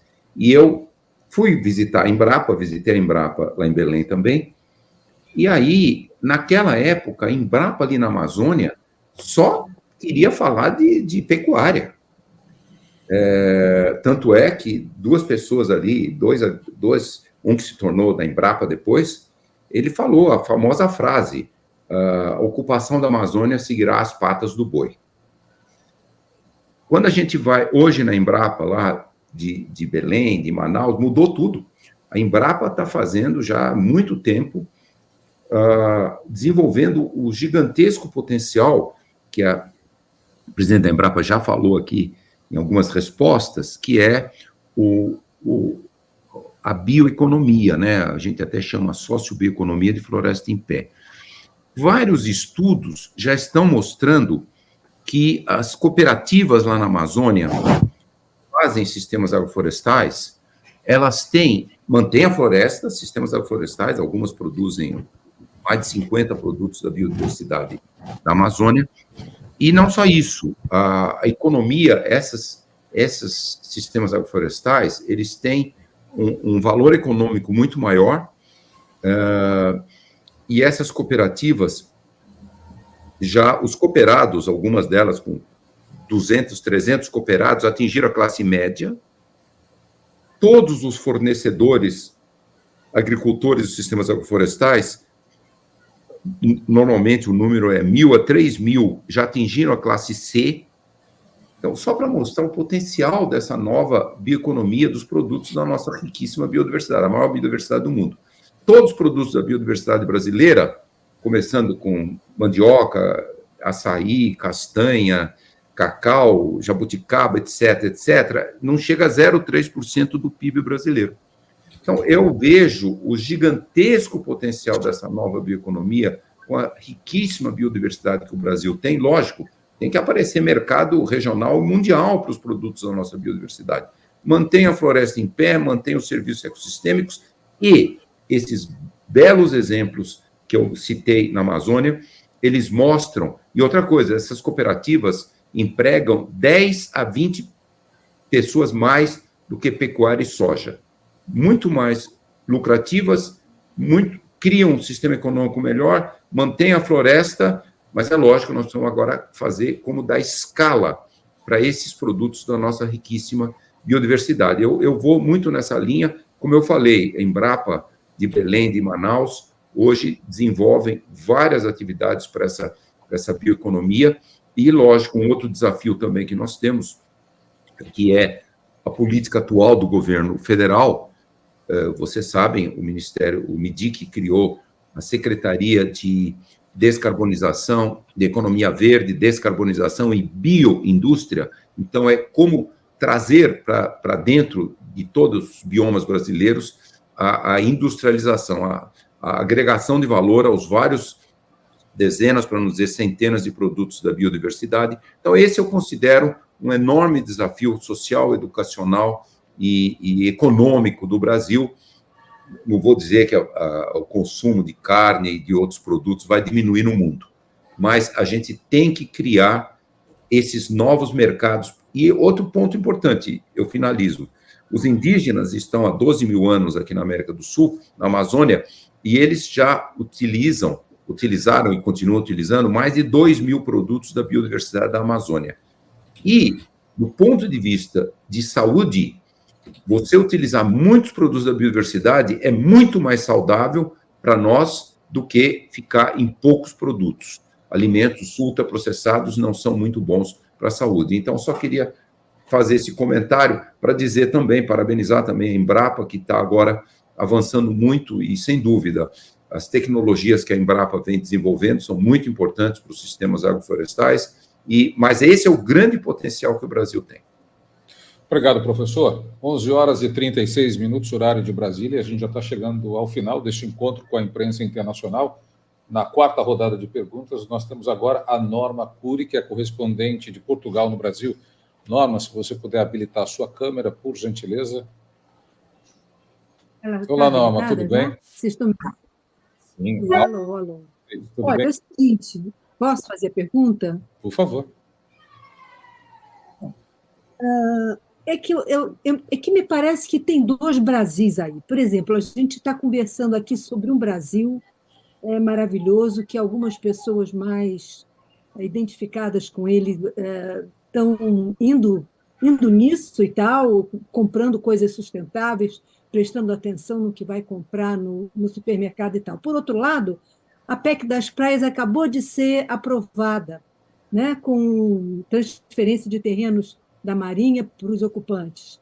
A exploração de petróleo na margem equatorial fica num balanço, aí, numa equação de crescimento econômico brasileiro. Vamos ser um país grande, não vamos ser um país grande, exploramos o petróleo, não exploramos e tal. E os agrotóxicos, para que a agropecuária seja enfim, sustente a nossa base econômica, a gente consome 2,5 milhões de toneladas de agrotóxicos por ano. Então, a pergunta que alguém mencionou aí, que a imprensa é muito importante, mas a imprensa hoje também está na base dos negacionistas, também tem os influencers que tomaram o nosso lugar, ganhando muito mais dinheiro e com muito mais espaço, e influenciam o que eles querem, né? E tem os políticos, né, que se nas próximas eleições os negacionistas ganharem, que estão na porta, como é que vai acontecer isso tudo? Com que Brasil a gente vai ficar? Como é que a gente resolve isso? Então, é uma pergunta que é a minha dúvida como jornalista, e eu gostaria que vocês dissessem se nós estamos em um beco sem saída ou não. Onde que vamos sair desse beco? Norma, quem você sugere para iniciar a sua resposta? Gostaria de ouvir o professor primeiro. Tá bom. Professor. Bom, são questões aí muito importantes.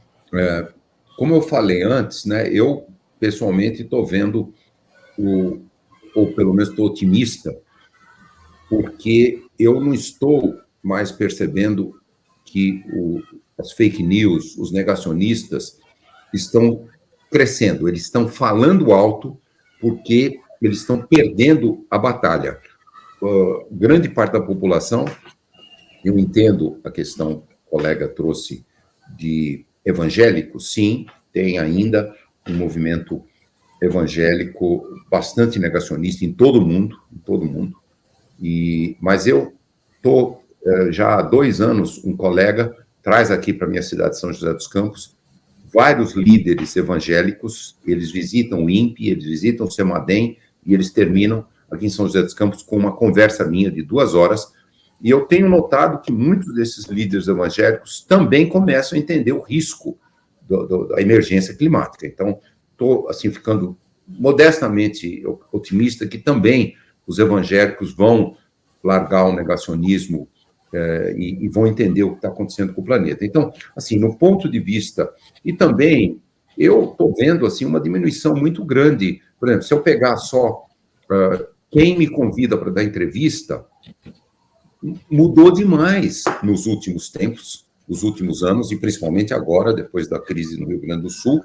Inúmeros veículos de imprensa que antes estavam mais do lado negacionista, eles começam a entrevistar todo mundo. Pode até entrevistar um ou outro negacionista, mas mudou. Então, eu estou otimista que nós vamos realmente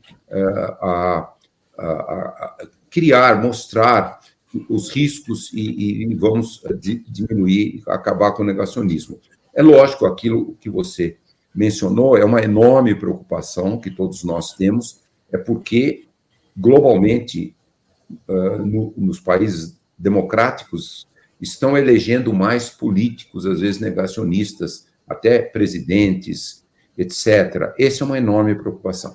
Essa é uma enorme preocupação, porque a população está ficando menos negacionista, mas acaba elegendo políticos populistas, que prometem melhorar a vida de todo mundo, e essa é a razão que a maioria deles é eleito, mas eles são negacionistas de mudanças climáticas. Esse é um enorme risco, eu nem preciso dizer o medo que nós todos cientistas estamos com eventual reeleição do ex-presidente Trump nos Estados Unidos. Ele já deu inúmeras declarações de que vai expandir a produção de petróleo, gás natural. Isso vai ser uma mensagem muito ruim para combater a emergência climática.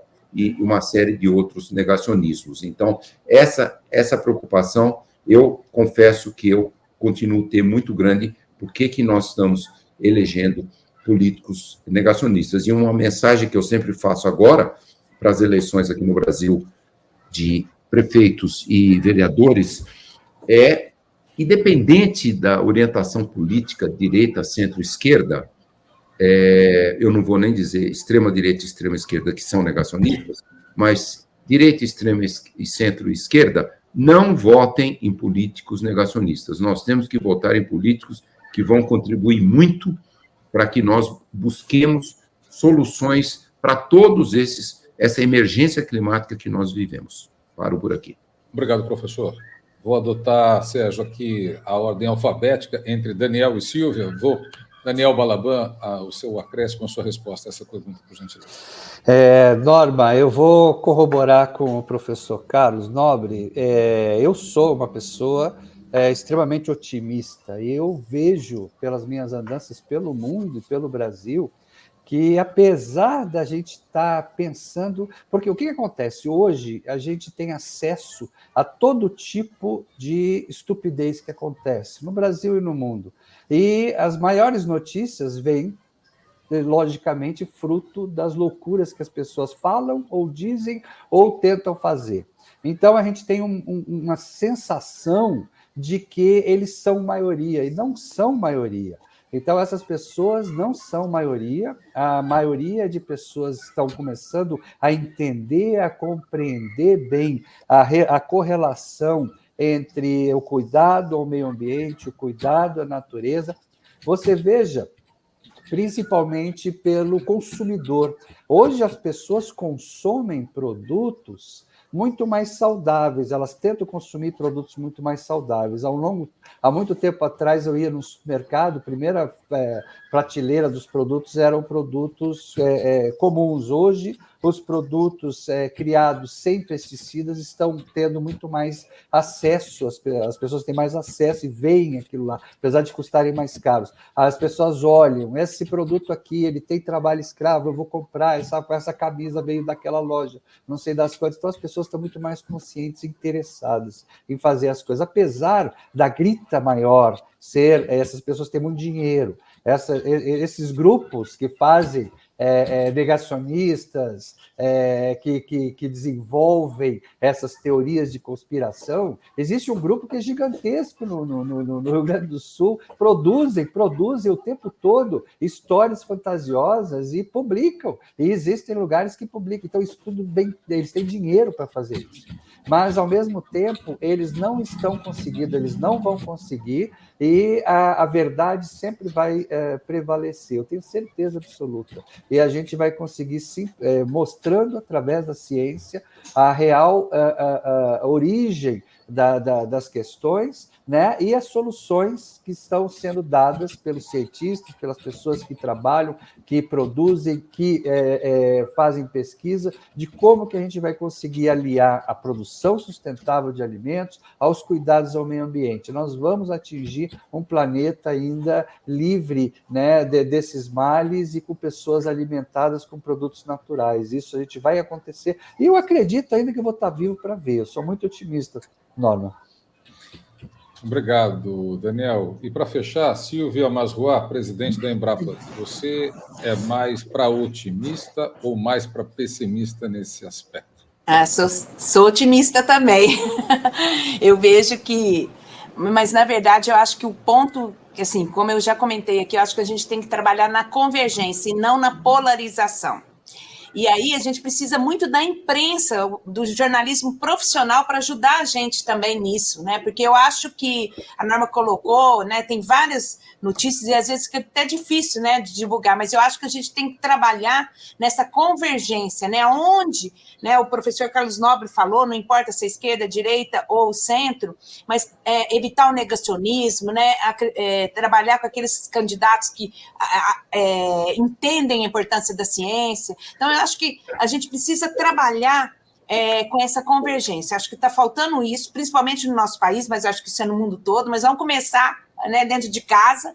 Eu acho que a gente tem que começar a trabalhar nessa convergência, e para a gente trabalhar, nós temos que chamar os vários atores, né? Eu acho que a Embrapa pode colaborar nisso como uma empresa, né, de ciência que lidera, ela não trabalha sozinha, né? Parceria com as universidades, com os órgãos estaduais de pesquisa, com as parcerias público-privada, mas eu acho que a gente tem que chamar o setor produtivo, né, chamar para a gente poder fazer esse pacto em cima dessa convergência, né, que é da produção sustentável, pensando nesse novo consumidor que o Daniel comentou, que eu acho que é muito importante. A gente fala muito de segurança alimentar, de sustentabilidade, mas o que está também movimentando tudo isso é esse novo consumidor, né, muito mais preocupado com nutrição e saúde, origem dos alimentos, né, os nossos jornalistas que estão aí na Europa, cada vez mais isso fica claro, né, que é esse novo consumidor que puxa isso. Então, a pesquisa tem que ter um olhar atento a isso, para gerar tecnologia que atenda cada vez mais essa produção sustentável, de olho nesse novo consumidor, nessas novas gerações, e trazer todo mundo para esse ponto de convergência para a gente poder avançar. Né, eu acho que se a gente conseguir fazer isso, e aí precisa, sim, de um planejamento estratégico, né, um plano de governo, né, para que a gente possa fazer uma ação estruturante com todos os atores, com todos os segmentos, para que a gente possa fazer esse pacto. Né. O professor Carlos Nobre colocou aqui, né, a Secretaria de Descarbonização do MDIC, né, eu comentei aqui do plano do governo federal da recuperação de áreas degradadas, tem o programa de restauração florestal do Ministério do Meio Ambiente. Eu acho que a gente tem que trabalhar isso de forma mais alinhada, mais organizada e estruturada, para que a gente possa avançar e não se dispersar, porque com a polarização, às vezes, você se dispersa, né, e não vai, e perde o foco, né, e isso às vezes é conveniente. Então, eu acho que o Brasil tem um potencial muito grande, o Brasil tem terra, tem clima, tem biodiversidade, que o professor colocou muito bem, né? A gente trabalha com esses sistemas agroflorestais há mais de 50 anos na Amazônia, né? E vemos o quanto hoje, né? Nós tivemos aqui o programa do G20, né? Com as instituições de pesquisa dos 20 países, foi agora do dia 15 ao dia 17 de maio, né, e ver que o Brasil, né, que a Embrapa é referência, junto com as outras instituições dos 20 países, né, sendo referência, e a gente teve a oportunidade de mostrar o café, né, o café robusta da Amazônia, lá de Rondônia, né, quanto avançou com tecnologia, dando oportunidade, né, para a comunidade indígena de lá. Então, assim, eu acho que tem muito que a gente pode mostrar, muito que a gente pode fazer para dar escala, para mostrar mais a bioeconomia. O professor colocou muito bem a bioeconomia na Amazônia, mas também a gente começar na bioeconomia em todos os outros biomas, né, do Brasil, né, quando a gente está falando de queijo, da Serra da Canastra, né, hoje você vê, né, vinho, que antes era só no sul, sendo explorado, né, uva e vinho no semiárido, né, que a ciência levou, mas hoje Minas Gerais e outros já estão produzindo vinho. Então, assim, a gente vê que tem muita tecnologia, muita ciência, mas se nós não trabalharmos na convergência, a gente não vai conseguir avançar. Para mim, tem que ter planejamento, trabalhar nessa convergência e ter ciência, tecnologia e política pública, tudo alinhado para que a gente possa fazer um grande plano de governo e a gente realmente conseguir avançar. Obrigado, Silvia. 11 horas e 50 minutos, já estamos chegando ao final do nosso encontro, mas temos ainda a última pergunta do correspondente da agência chinesa Xinhua, Paulo Ramires. Por favor, se puder habilitar a sua câmera para a última pergunta, por gentileza.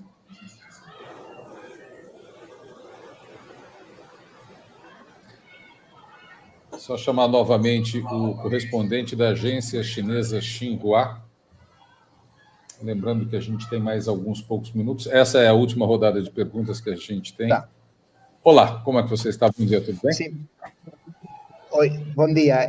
Eu queria saber, para os três especialistas, existe um futuro ambiental sem que as potências mundiais se comprometam a financiar os países subdesenvolvidos contra as mudanças climáticas? E você gostaria de endereçar essa pergunta para quem exatamente? O senhor Carlos Nobre, principalmente. Perfeito. Professor Carlos Nobre, pergunta para o senhor. Sim, esse é um enorme desafio, né? Se a gente vê a COP 27 no Egito, 2022, criou o Fundo de Perdas e Danos, que é exatamente para beneficiar centenas de milhões, ou mais de 1 bilhão de pessoas dos países muito pobres e que emitem muito pouco gás de efeito estufa, quer dizer, não respondem muito pouco pelo aquecimento global, por todos os eventos extremos, e essas populações são as mais vulneráveis. Se a gente olhar mesmo lá no Rio Grande do Sul, mais de 70% da população era muito pobre. Então, é isso. O fundo foi criado, aí na COP28 apareceu o primeiro valor lá, mas muito pouco, não chegou a $1 bilhão. Então, essa questão é um debate, uma batalha política entre todos os países, porque os países ricos têm colocado muito pouco recurso no Fundo Verde para o Clima, que esse ano, pela primeira vez, 2024, chegou a $100 bilhões, que os países prometeram lá atrás, em 2010, na COP, que iria fazer a partir de 2020, e grande parte desse dinheiro são financiamentos para transição energética e redução das emissões, uma parte muito pequena para adaptação. Então, esse é um enorme desafio. Os países ricos têm que realmente colocar dezenas e dezenas de bilhões de dólares nesses fundos. Aliás, na COP26, inúmeros países disseram, olha, esse fundo tinha que ser na faixa de uns 500 a 700 bilhões de dólares por ano para rápida transição, mas principalmente para ajudar muitos países pobres para adaptação. Então, esse desafio continua, ainda esses fundos são muito, muito pequenos. E é lógico, agora na COP16 de Biodiversidade em Cali, na Colômbia, em outubro, vai se falar muito do Fundo da Biodiversidade. Será que vai ser criado um fundo grande, um fundo que vai proteger a biodiversidade de todo o planeta? Essa é uma questão ainda em aberto. Mas, de qualquer modo, a resposta é: os países ricos têm colocado um valor muito pequeno nesses fundos todos para proteger as populações, proteger a biodiversidade, proteger o planeta dos pontos de não retorno. Como resolver isso? Confesso para você que eu não sei. Obrigado pela sua resposta, professor. Então, como resolver isso, Sérgio? Vamos fazer a pergunta para o diretor do World Food Program da ONU, Daniel Balaban. Daniel, a pergunta é do professor Nobre. Como resolver isso? Pois é, eu vou colocar a questão da fome e da pobreza, que está ligada, né, também à questão climática. Hoje nós temos o G20, já falamos, a própria presidente Silva falou sobre o G20, e tem dentro do G20 a Aliança Global contra a Fome e contra a Pobreza. Essa aliança global vem sendo discutida e vai ser agora, já está chegando na parte final, né? Vai ter um encontro agora em julho do ministerial e em novembro o encontro dos presidentes do G20 já para ratificar isso. E uma das questões que estão sendo pensadas é de como financiar o crescimento da produção de alimentos, principalmente dos países em desenvolvimento, dos países do sul global, que são os mais afetados. E para fazer isso, existe também essa aliança global, colocando-se fundos, criando-se fundos, mas principalmente a questão que a gente não falou. Hoje no mundo nós temos 3 mil, repito, 3 mil bilionários. E quando eu falo bilionários, são aqueles que têm mais de $1 bilhão de patrimônio. Então, se está discutindo isso muito, não somente no Brasil, mas em várias partes do mundo, a criação de taxações sobre essas grandes fortunas. Somente um estudo feito numa taxação sobre essa de 2% arrecadaria-se $280 bilhões ao ano para que se pudesse colocar no apoio à produção de sistemas alimentares estruturados em todos os países em desenvolvimento. Seriam recursos que daria para fazer isso e em pouco tempo, se continuasse nesse ritmo, a gente conseguiria chegar ainda no ano de 2030 praticamente zerando a fome no planeta fazendo isso. E, obviamente, 1 ou 2% não afetaria em absolutamente nada as grandes fortunas, os bilionários continuariam bilionários e você conseguiria resolver grandes problemas do planeta. Ou seja, existem recursos, existem fontes, o que precisa-se é o planeta se unir de uma vez por todas para tentar achar soluções e trabalhar em conjunto para resolver o problema, tanto da fome, que está interligado com o problema da questão do meio ambiente e das mudanças climáticas. Obrigado, Daniel. E só para a gente fechar essa última rodada de pergunta, Silvia Masruá, de que maneira que esses recursos, na prática, impactariam o desenvolvimento tecnológico? Com certeza eles são muito importantes. Cada vez mais a gente tem menos recursos na ciência, porque é mais difícil manter ciência só com recurso público. Então, a gente precisa de fundos de investimento para a gente poder, inclusive, acelerar, né, as pesquisas. Então, eu acho que são essencialmente, são vitais esses fundos. O Daniel colocou muito bem essa aliança global aí do G20. Isso foi muito discutido, como os países desenvolvidos podem subsidiar, inclusive, as pesquisas dos países em desenvolvimento. A gente tem uma demanda muito grande, o Brasil, como sendo referência à agricultura tropical para o sul, né, para transferência de tecnologia para o sul global, África, mas muitas vezes vem a demanda da África, mas como que a gente pode trabalhar com esses fundos dos países desenvolvidos para fazer, né, essa transferência de tecnologia para o sul global? Então, a gente vem discutindo muito isso daí, e eles são essenciais para que a gente possa cada vez mais desenvolver novas tecnologias.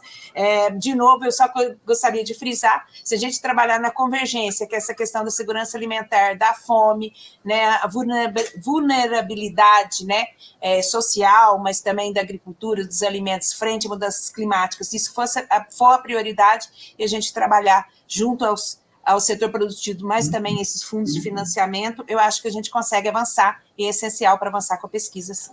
Obrigado, Silvia. 11 horas e 58 minutos, horário de Brasília. Assim, Sérgio, nós encerramos mais um encontro com a imprensa internacional, agradecendo novamente a presença do climatologista, pesquisador da USP e guardião planetário, professor Carlos Nobre, da presidente da Embrapa, Silvia Masruá, do diretor do World Food Program da ONU, Daniel Balaban, bem como dos nossos colegas correspondentes. E agradeço também a você, Sérgio Caringe, vice-presidente do Conselho de Meio Ambiente e Sustentabilidade da Federação das Câmaras de Comércio Exterior. Mais uma vez, uma honra, muito obrigado pela confiança na mediação do evento. Eu volto com você, Sérgio. Obrigado, Vinícius. Vamos encerrando daqui também o encontro com a imprensa internacional de hoje, agradecendo a presença da presidente da Embrapa, Silvia Masruá, do diretor da WFP, Daniel Balaban, claro, do professor climatologista Carlos Nobre, também agradecendo o apoio e colaboração do presidente da Confederação Nacional do Comércio, José Roberto Tadros, do vice-presidente da Federação das Câmaras de Comércio Exterior, Marco Aurélio Kiner, da ABI, da FENAGE, da IE e, claro, os correspondentes de imprensa que participaram do nosso encontro. Então, até a próxima. Obrigado.